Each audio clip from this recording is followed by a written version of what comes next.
Hey everybody, it's your girl Tawana B with Not Your Normal Conversation, and I am here with. No worries. I'm here, not going anywhere. Oh, boy. Unless you send me. Oh, No, I won't do that. we got a little bit of a delay thing going on. Right? Okay. Yeah, Let's see what's happening. There we go. I'm here and it says live on Facebook. Isn't it so funny? Hey everybody, we're having some technical difficulties. Hey everybody, it's your girl Tawana B with. It seems like So see everybody, there's always some technical difficulties, but we're still here and we're laughing at it. It's your girl Tawana B with Not Your Normal Conversation. And I'm here with Annissa George Essaibi, and I'm happy to have her here. Thank you for coming. oh no, I'm so happy to be with you. It is a great way to spend a Friday night after a long week and gearing up for a busy weekend. Yes, and you just came from another interview, so I appreciate you being on time and respecting time. We have a lot to cover, so let's just get right into it. Let's go. And I thank you for joining me on Not Your Normal Conversation. But more importantly, you're a candidate for Boston mayor.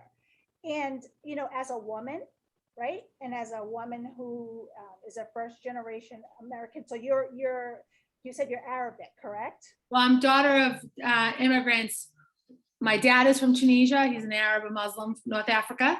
And my mother is actually from Poland. So she, came from Poland as a little kid. My dad came from Tunisia as an adult. They sort of found each other and here I am. Right. And you have a very interesting background. I was looking over your bio, and so you were a teacher, and then you were Boston City Councilor at Large in 2015. You sit on a lot of boards, and I think it's important to highlight that your pedigree is very impressive. Well, I'm flattered that you say that. Thank you. And I have said that to some of the candidates who I look at their background and I'm like, wow. But then when you see something like that for somebody like me, who's not really into politics, but into people voting for the right person to help the community and to help the city, then I say, are they playing politician, or are they really here to get the job done for the community? So I have to ask you, what made you want to run for mayor? Well, I think that the best answer to that question for me is actually in your question. I am a big believer in getting things done. It is, I am and have always been since I was a young kid, very interested in Boston politics. I was fascinated at a young age at how important municipal government was and how people and elected officials, back in the day used that power to do that work.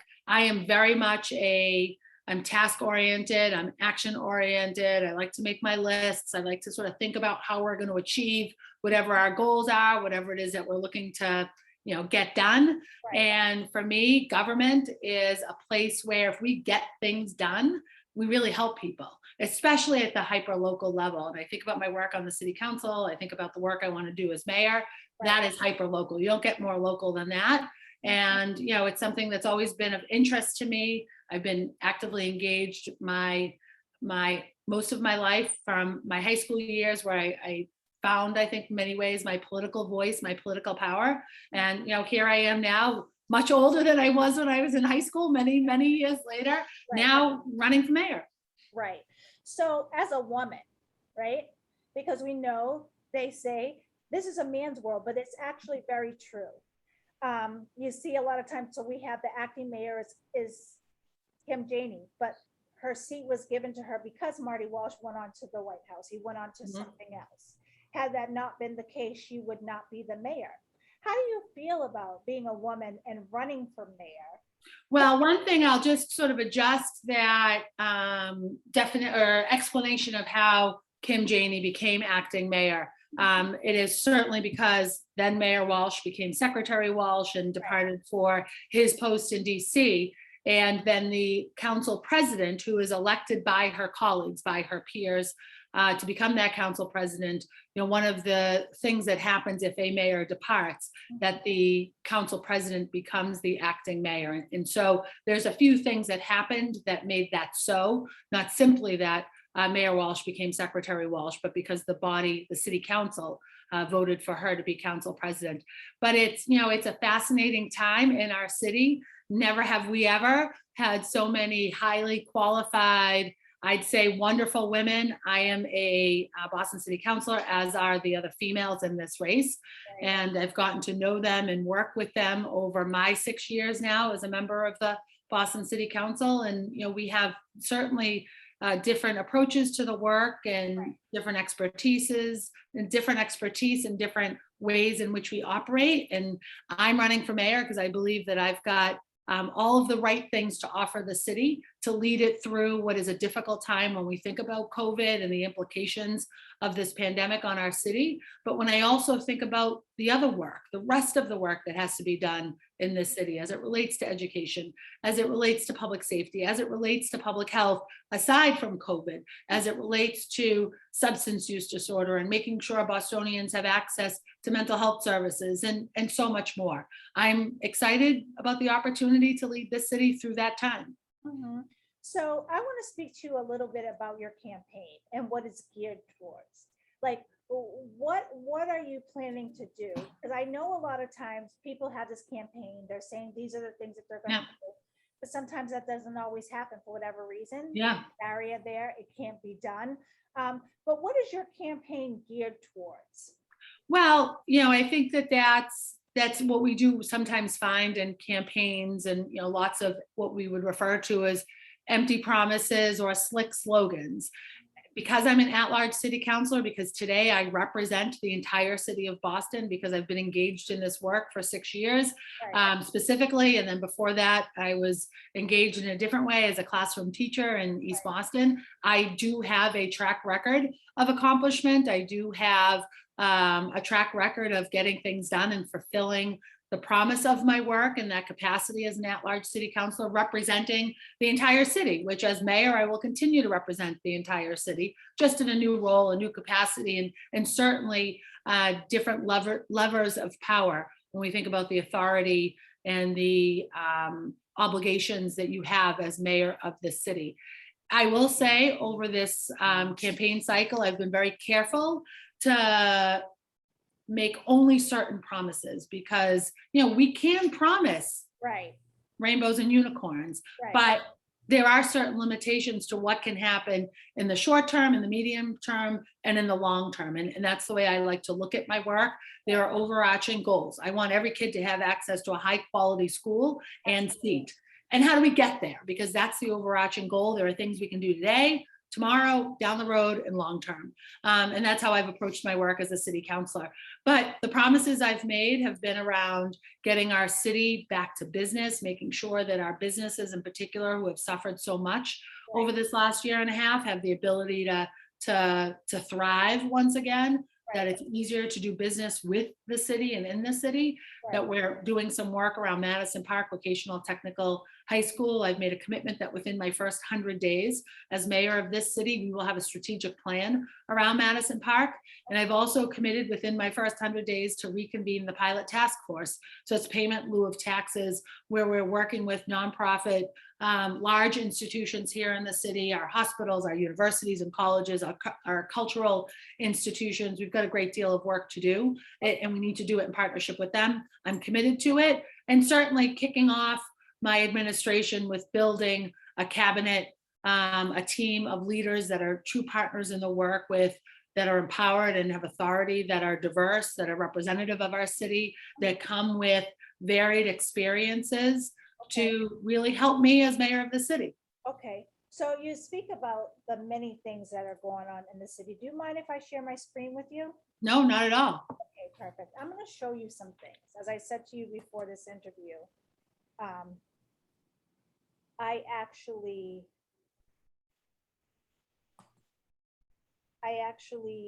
recently was on Mass and Cast with Leon Rivera, who's running for District 7, Boston City Council.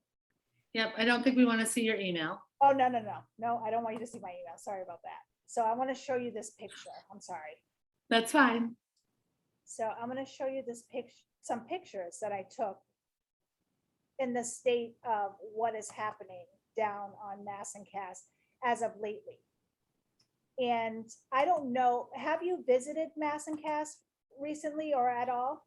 Yeah, so I actually, when I joined the city council in 2016, I founded a new committee focused on the work as it relates to homelessness, mental health, and recovery, and thinking about those that are experiencing substance use disorders. So since 2016, I've been actively engaged in that work. I spend a great deal of time down there. I also live about a half a mile, maybe just a little bit more, from the Mass and Cass area. I'm actually just off of Mass Ave and Edward Everett Square. Okay, so you see the picture here. Yep, I Um, do. this is the state of Mass and Cass, which is just a stone's throw from South Bay Correctional Yep. Facility, I right? see it there in the background. Yes. And so during this, I actually was able to speak to the police officer that was actually doing the detail. Mhm. And so for the first time, this is not the first time I've spoken to the BPD being down there, but this was Yep. the first time I got an honest answer as Mhm. to whose responsibility this is to clean this up. And he said, they say it's ours. We say it's the politicians. The politicians say it's the Suffolk County DA. So whose responsibility is this? So the responsibility of Mass and Cass and the struggles and the challenges that individuals who are not well, who are living and experiencing those pictures, that's very real for them. It's pictures for you and I tonight and those watching at home. It is all of our responsibility. It is, there is no blame to be put on one person or one organization. It is mine as an elected official, Right. and it's certainly my responsibility as mayor to play the leading role in responding to the crisis that's at Mass and Cass. It is certainly work that has to be done Right. in partnership with caregivers, with those that are, whether they're recovery coaches or outreach workers, certainly in partnership with healthcare professionals, because Right. the individuals at Mass and Cass are sick, they're not well. We've got a lot of work to do within our shelter system to create more opportunities for higher quality and more supportive shelter, but Right. also to create more housing that is supportive. Right. Also to work with families, and there are so many opportunities for family reunification, but we have to support those efforts. And the courts for sure play an important role. We have a great deal of violence that happens at Mass and Cass. We've seen, especially as the drugs on the street have changed, Yes. behaviors have become much more violent, much more aggressive. We see a tremendous increase, a significant increase in sexual violence, Yes. human trafficking, and just real just trauma playing out for all of us to see. And then what worries me even more than that is what we don't see, what is hidden from all of us. Right. And the quality of life. You reference the trash and the filth and the waste, both sort of the trash and the garbage, but also the human waste Yeah. that's out there. And that experience for individuals who have nowhere to go to the restroom.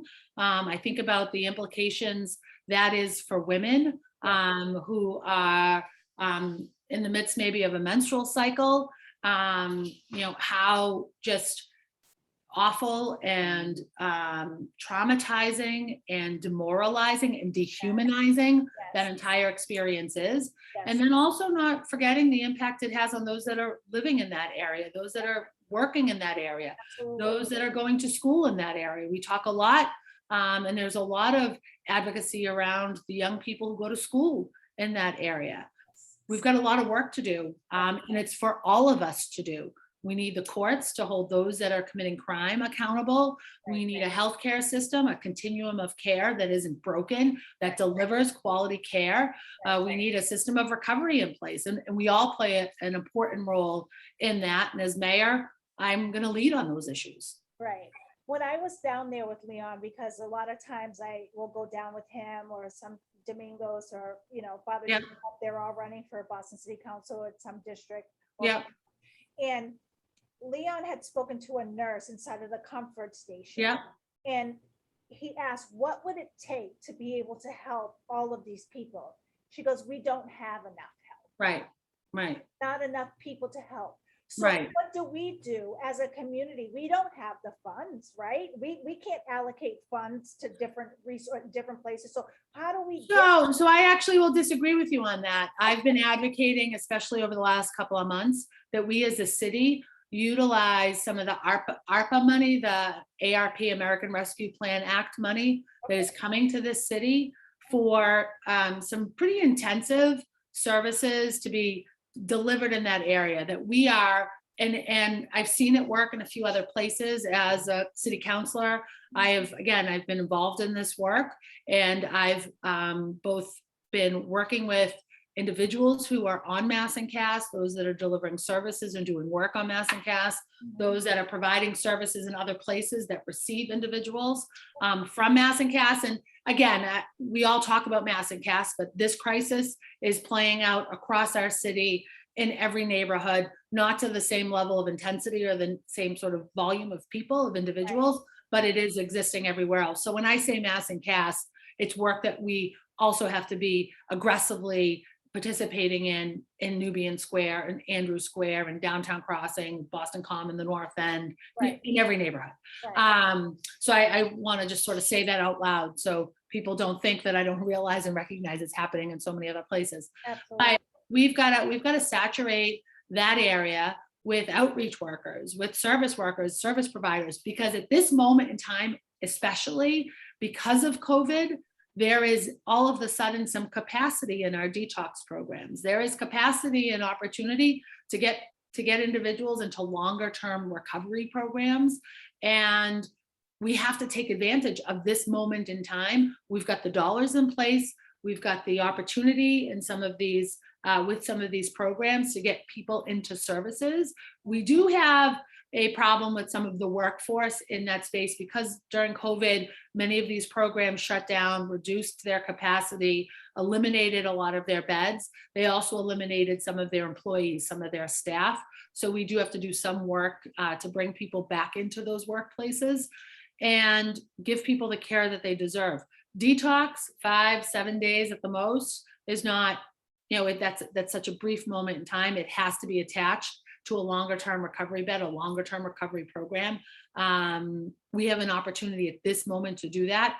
I've asked the interim administration to invest $30 million from the $400 million plus that we are getting to this city in those ARPA funds into what I have phrased, and I don't really care what it's called, but I've referred to it as a public health surge. So we are very actively engaging individuals and working to get them into treatment. We also have some significant problems that we haven't fully responded to around the sexual violence. We've got a growing population of women on the street. We've always had women who are unsheltered, who are dealing with homelessness and substance use disorder, victims of violence and sexual violence in particular. But as that population grows, it becomes more and more important for us to do some more 24-hour work.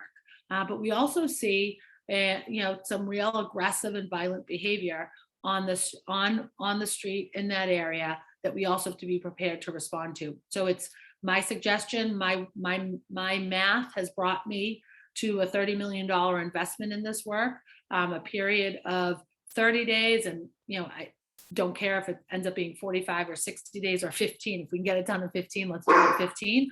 I don't think we can, but we've got to get individuals into treatment. We've got to help our city's unsheltered residents, and many of the individuals at Mass and Cass, almost 70% of them are not originally from the city of Boston. We've got to find some ways to partner with other cities and towns to help us with this work, because our continuum of care, our system is collapsing under the weight of this crisis.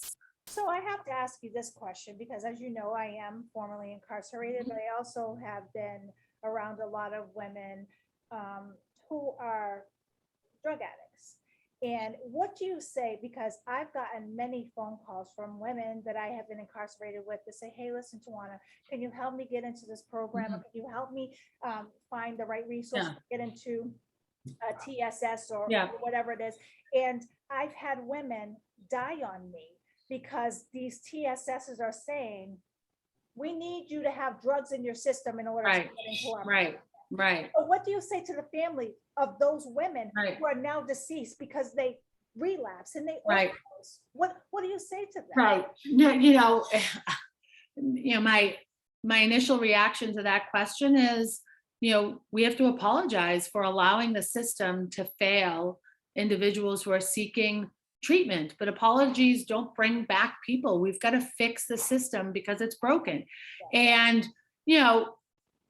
we need to have a sort of a buffet of programs available. We need to make sure that we can meet individuals where they are at their moment of need, and provide them the services, we've got to curate wellness to meet an individual, like I said, where they are, to provide them what they need at that exact moment, because it isn't a sort of one size fits all. Right. This isn't, I don't want to simplify it because it's absolute madness, but it's not like those booty pants where it all fits everybody. Right. Because when you are not well, when you are dealing with substance use disorder and stimulant disorder, when you are in a violent relationship, when you are dealing with mental illness, when you have broken family bonds, when you are not connected to your social networks, you've become hyper dependent on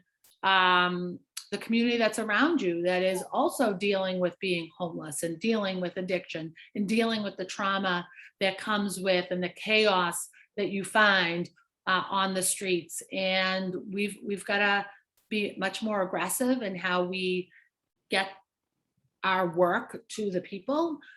We've got to be much more intentional in getting people into programs. I think we often sort of just wait for it to happen, and it doesn't just happen. And I appreciate that there's lots of different philosophies and principles around harm reduction, but if there's lots of different principles and policies around harm reduction, let's try them all, and let's find what works for this one individual and then that one individual, and we do it one person at a time.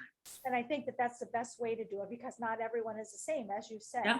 I'm going to tap into your school teacher. I'm going to ask you to put that cap on for me. All right. For a minute. I don't know if I ever take it off.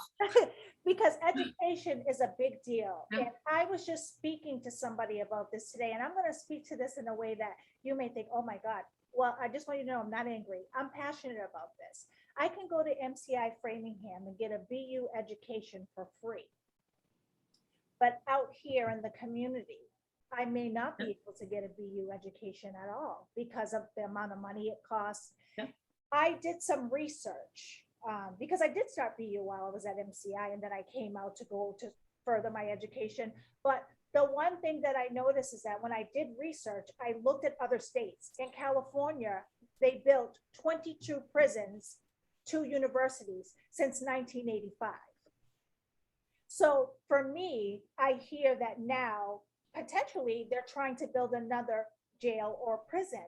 And I have to ask myself, as a formerly incarcerated woman, when you go into the system, you see that a majority of the women and men that are there come from some type of substance abuse or mitigating circumstances that has them in the predicament that they're in. So sometimes jail isn't the answer. Right. So are you saying, and I'm not saying you per se, but is society saying that building another prison as opposed to building more schools so that we can get education, so that we can, you're talking about MECO programs where we're busing minority children to public schools in Newton and Wellesley. It's a public school. Why don't we have those public schools here? And why is the society so dead set on building more prisons and jails and not building more schools so that our children in the Black and brown community especially have a chance to succeed? Yep.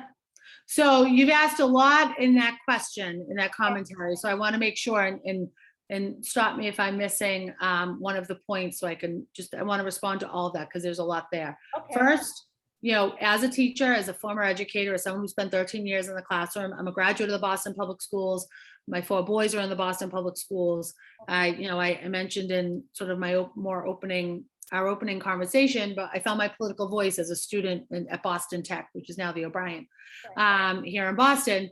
We have to make sure, it is our responsibility, it's my responsibility as mayor, and it's been my responsibility as a city councilor to work towards this, to make sure that every kid is having a high quality academic experience in the Boston Public Schools. And that while they're having that high quality, rigorous academic experience, that they're also exposed to the arts and music, which are part of academics, and athletic programming and other enrichments along the way. I've been working on that as a city councilor. And again, it has to be the priority of the mayor of this city to make sure of it, so that programs like METCO don't have to exist. Right. That's, when I think about my job as a mom, I've got 4 boys. My priority, just my parents, my mother was Polish Catholic, my father was an Arab and Muslim, two very different contrasting cultures and religions. My dad said the most important thing to him was education. Right. And when he immigrated to this country, busing was sort of more or less underway as I was coming of school age. And he goes, send her to Catholic school, because education to him, and families make those sacrifices. Families will move mountains to get their kids the highest quality education that they can get for their kids. And families continue to struggle with that. And we, government, the city, elected officials, we, including me, continue to fail too many of our kids by not providing them with that high quality academic experience, plus all of those other things, because we know how important school is to our kids. It's why a year and a half ago, we hesitated to close schools, because we knew how important school was for academic purposes, but also around food security, also around accessing social and emotional wellness, also, from responding to the needs of students who were dealing with mental health issues and mental illness, dealing with abuse at home. School was a place that many of our kids found their safety, found their stability. And when we sent them home, we stopped doing that. So that's, really important to me. And we have to continue to invest in our educational system in the Boston Public Schools. And we have to continue to give those opportunities beyond high school to our young people. You mentioned BU, we actually share that in common. I'm a graduate of Boston University. I went for free to BU because my father, when I was a sophomore in high school, saw college looming and went to work as a security guard, worked doubles because it was a low wage job. He needed to continue to put food on the table for my family, but also recognize that by taking on that job and making that sacrifice, that his kids could go to BU for free. It was a fantastic, invaluable, forever gift that he gave me. And we have to make sure that kids have access to those opportunities. It should never be the price tag that prevents a child, a young person, from accessing a high quality academic experience. And I talked about my campaign promises. I think I've done so many conversations. I think I talked about Madison Park and Pilot, but that payment in lieu of taxes, the relationship the city has, and more the relationship the city has with nonprofit institutions, colleges and universities as it relates to this conversation. That relationship between the city and the colleges and universities represents the relationship between those institutions and the city's people. When I say as city, as mayor, I'm representing the people of Boston in those statements. That relationship should create and respect and allow for access and opportunity. And when I think about accessing that opportunity, that education at Boston University, for me, it created opportunities for me to get a job, to get a high-paying job, to earn some wealth, to build wealth. Those are the gifts that we need to be giving to our families. Those are the gifts we need to be giving to our kids. Wealth, opportunity to build legacy and for the future and for your children. Right. So now I know I missed a part of that question. I'm sorry. No, you did not. You answered it in whole. It's fine. So now I'm going to ask you to put on a different hat, because now we're speaking more about the criminal justice system in itself. And someone sent me an article about a young lady named Annissa Johnson. She was a civil commit. Her family went to the courts asking for help. I believe she had a mental illness. And I've seen this all too often, being a formerly incarcerated woman, where you see a lot of civil commits come in and they're like fish out of water because they've never committed a crime. So they don't even recognize what setting they're in. This young lady died in the custody of South Bay Correctional Facility. And I wanted to know, what were your thoughts on civil commits as far as using the jails as holding Mhm. for people who have never committed a crime before? And so the system is a little bit different. When you go into it, the officers don't always look at you as a civil commit. Sometimes Right. they're looking at you like a normal inmate. You are there Right. and they're there for care, custody, and control. This young lady who had never been in trouble before died in their custody. What do you think about civil commits and those people going into the prison system or the jail system at all? So around the civil commitments, especially as it relates to mental health and distress and substance use disorder and stimulant use disorder, we need to certainly maintain them, I believe, as a tool when we think about our Section 12s and our Section 35s especially. But we have to remember and respect why they're a tool for us. Why do we utilize them? And that is to get someone the care that they're unable to seek for themselves. Okay. And care is that, I think, that operative word or verb. We have to care for these individuals. That's why we're doing it. Right. We are taking away someone's civil liberties during that moment, during that action. And we have to understand the magnitude of that motion, of that effort, of that work, of that responsibility, when we do that and truly provide the care that an individual needs during that time. It's not for lockup. It is for, sorry, that's Astro, the COVID puppy who now has a big boy bark. It is really to provide them the services that they weren't able to provide for themselves. Absolutely. And it is about care. Right. And that's the way that we need to approach that work. I agree with you. I just wanted to see what your take was on that, because I've seen it all too often. And then again, you see it in the news that this is happening. So I wanted to know, if you were to sit in the seat as mayor, how would you address this issue? And you're right, it is about caring for someone. And it's about saying, if this was my son or my daughter, like, how would I want them to be Right. handled? Because that's really what this is about. Now, if Yeah, and I think that word, handling them, it's how are we caring for them? Because that's why we've taken the steps for that commitment, for Right. that, that Section 12 or that Section 35. That person wasn't able to do other things for them. So if we're going to take on that responsibility, we have to make sure that we're honoring and respecting the impact and significance of that responsibility. Absolutely. And I have a question for you. So tomorrow was the day that we had to head out to the polls to vote for mayor of Boston.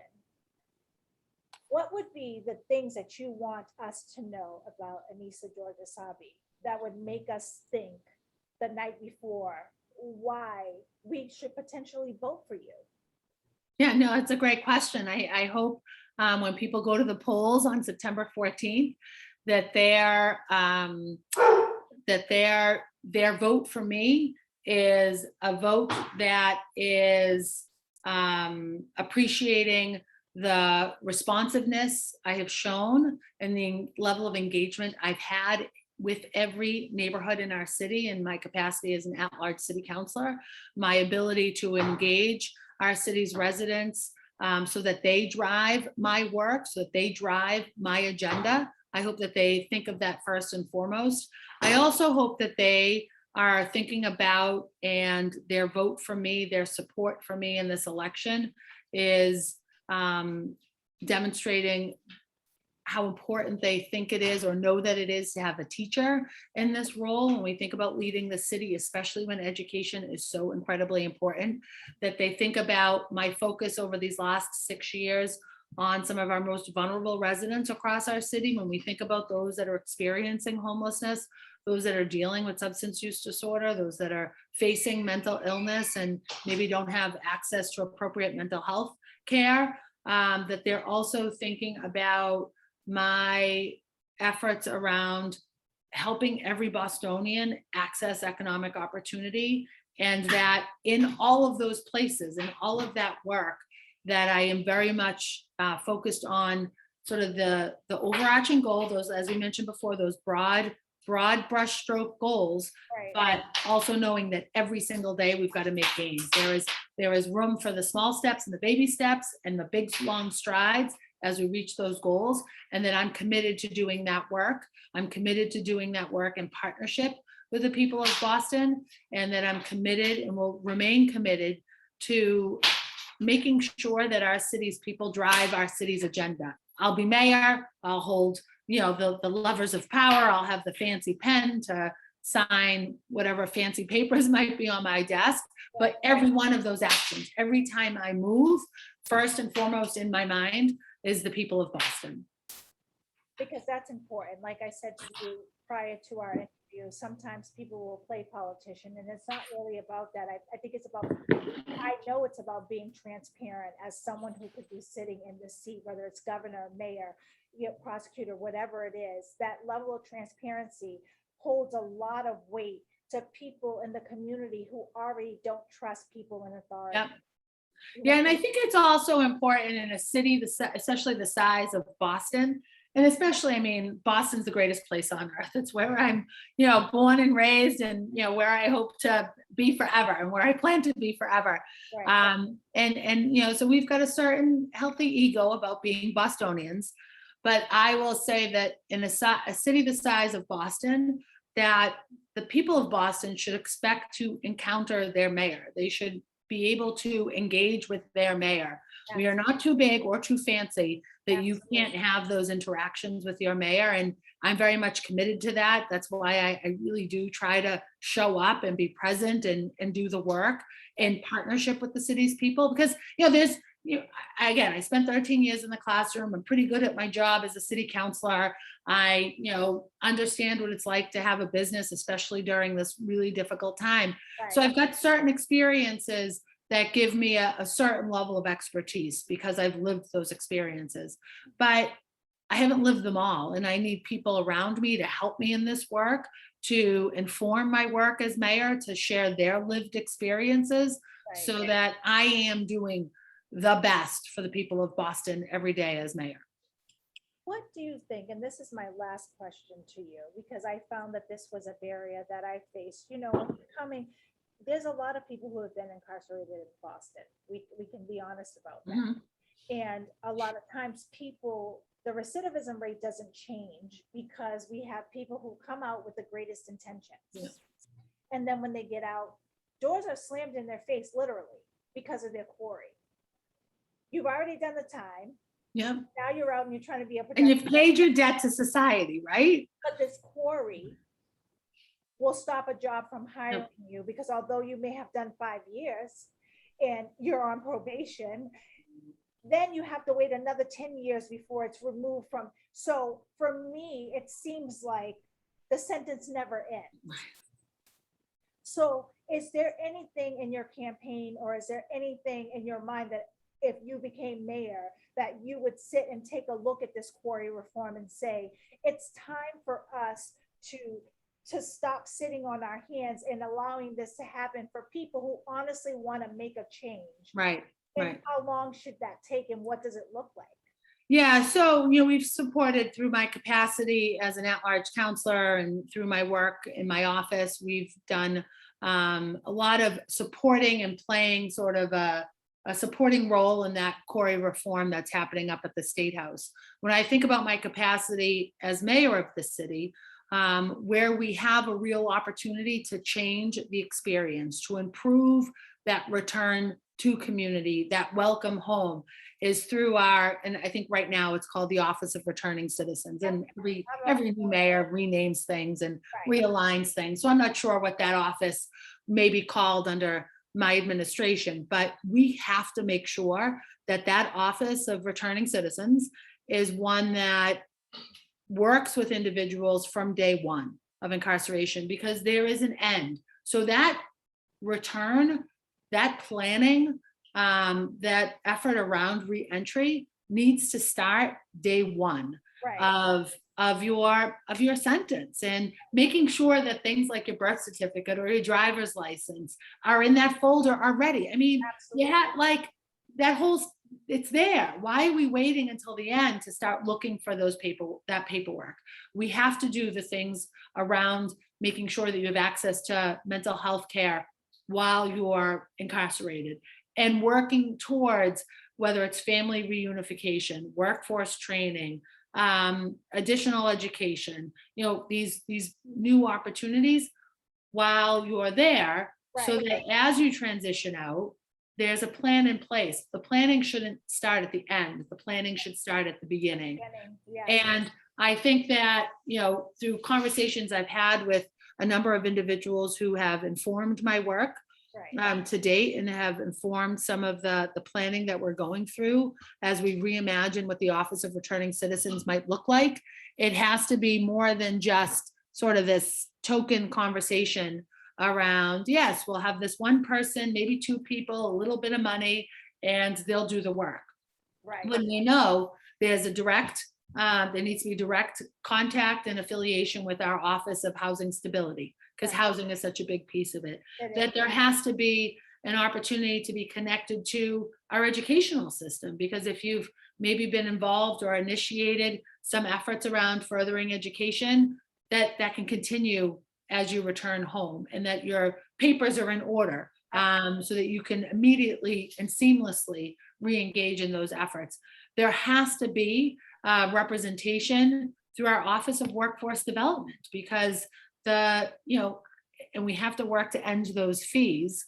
But you can't do any of that without a job. You can't do any of that if you aren't able to access employment. So starting those things on day one, not on the day, 2 weeks before, that's my commitment as mayor, that we're going to pull those pieces together.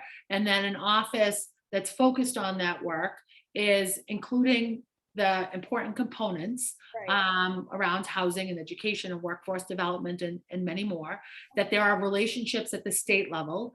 There are relationships at the federal level, especially if we have, an individual, one person in particular that's done a great job informing my work, was born in Puerto Rico, grew up in New York, Right. and landed in Boston. Right. So there's paperwork everywhere. Right. We can't wait until the end to start to pull those things together, but we also need to make sure that there are interagency relationships that exist, so that we can go, whether it's to Puerto Rico to get the birth certificate, or New York to get a copy of a driver's license, or Boston to get a copy of a high school transcript, whatever the case might be. Right. That those people are empowered, that they're able to be connected to one another to serve individuals, Right. but also that they're actively engaging in individuals. So do we work with, whether it's South Bay, or whether it's through our state system or even our federal system, Right. where is our liaison? Where is our office? How do we land on site? So we build a relationship with caseworker or, probation or parole offices. Right. Right. And you answered that in detail, and I like that, because there's many moving. I do get in the weeds. It's okay, because there's many moving parts in this, and I haven't really had somebody answer this question for me and say, okay, this is what it is, and I know that it's a mess. And you actually are one of 3 people, no, 4, that has said broken system. So you recognize the system as being broken. It's Yep. not damaged, it's severely broken. And it's going to take a lot more than putting a Band-Aid over a bullet hole. It's going to take a lot more than that. So for you to say that, I appreciate it, and I respect that, honestly. So I want to say to everybody who's listening, please do not wait for the last minute to find out who this young lady is, what she stands for, what she represents. Do a background check on her. Find out who she is, where she came from. Go on our website. Anybody that's running for these seats, people should know who they are from start to finish. Let's not wait until 2 weeks before the election before we say, oh, well, I didn't know, or well, this name sounds like somebody I would vote for, and then you go out and vote for them. And by the way, convicted felons can vote. I voted. So this is not the issue. If we want to see a change in the community, we have to get out and vote. Yep. Cannot make excuses. Let's make moves, not excuses. Yep. So, Annissa, I want to say thank you for coming on the show. Thank you for answering my questions to the best of your ability and being transparent. You guys, Annissa Essaibi George. Is that right? Or is it right? Because That's right. so Lord have mercy, please. I do not want to butcher your name. People do it to me so. Annissa, listen, Annissa works. I'm number 1 on the ballot. I hope you find me. So everybody, if you want to know more about her, if you have any questions, please leave them in the chat. I'm going to forward them to her. She will answer them to the best of her ability. And then I will make sure that everybody has the answers that they're looking for. Thank you for joining Not Your Normal Conversation tonight. I missed you guys. It's great to be back in this seat interviewing Annissa. We appreciate you. Good luck in the race. Keep doing what you're doing. And like you said, it's all about community work. So you have to use your feet in order to get the seat. I love it. I love it. Thanks, Tawana. Have a great night, everybody. Everybody have a great night, and we will see you soon. So Annissa, you did a great job. Thank you. Thank you. I didn't know how this interview was going to go. You know, sometimes we have two women who are very strong-minded, who feel like, okay,